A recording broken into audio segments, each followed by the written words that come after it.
नमस्कार माझ्या बालमित्रांनो, कसे आहात तुम्ही सर्व? मजेत आहात ना?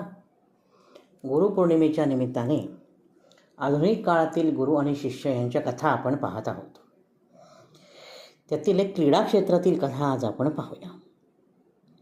ती कथा आहे पुल्लेला गोपीचंद आणि PV सिंधू यांचा त्याग आणि समर्पण यांची कथा आहे. भारताला बॅडमिंटनच्या जागतिक नकाशावर मानाचं स्थान मिळवून देण्यात द्रोणाचार्य पुरस्कार विजेते पुल्लेला गोपीचंद यांचं योगदान अतुलनीय आहे.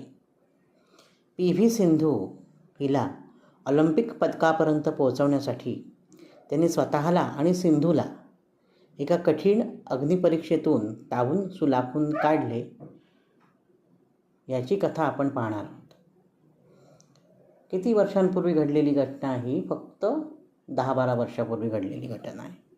अगदी अलीकडच्या काळात गुरु शिष्यांचा नातं कसं असतं आणि कठोर मेहनत कशी करावी लागते याचं उदाहरण पाहू आपण. 2016च्या रिओ ऑलिम्पिकच्या वेळी त्याच्या आधी जवळपास 8 महिने गोपीचंद यांनी सिंधूचा मोबाईल स्वतःकडे जप्त करून ठेवलेला होता. इतकंच नाही तर तिला आवडणारा आईस्क्रीम आणि गोड पदार्थ खाण्यावर सुद्धा त्यांनी बंदी घातली होती. पहिली गोष्ट म्हणजे आवडीचं काम करायला त्याने थांबवलं. का?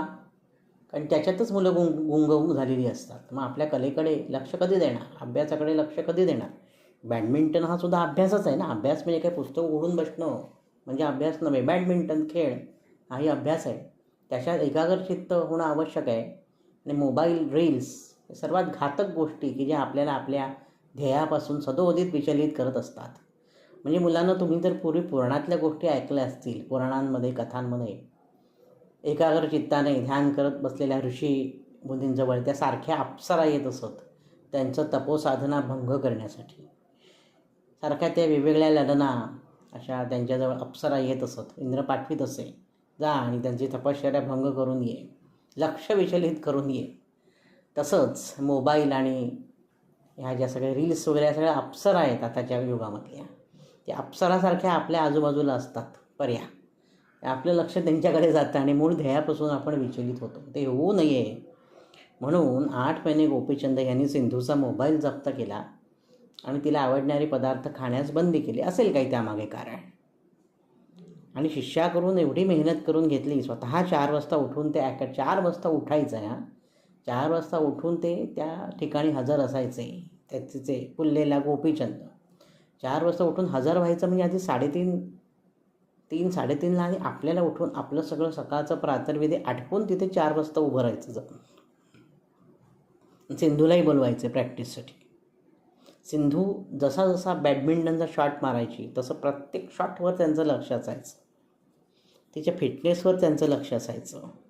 एवढंच नाही तर ती काय खाते त्या डाएटवर सुद्धा लक्ष असायचं. आईस्क्रीम किंवा अति गोड खाल्याने लठ्ठपणा वाढतो, त्याच्यामुळे काही आजार निर्माण होतात.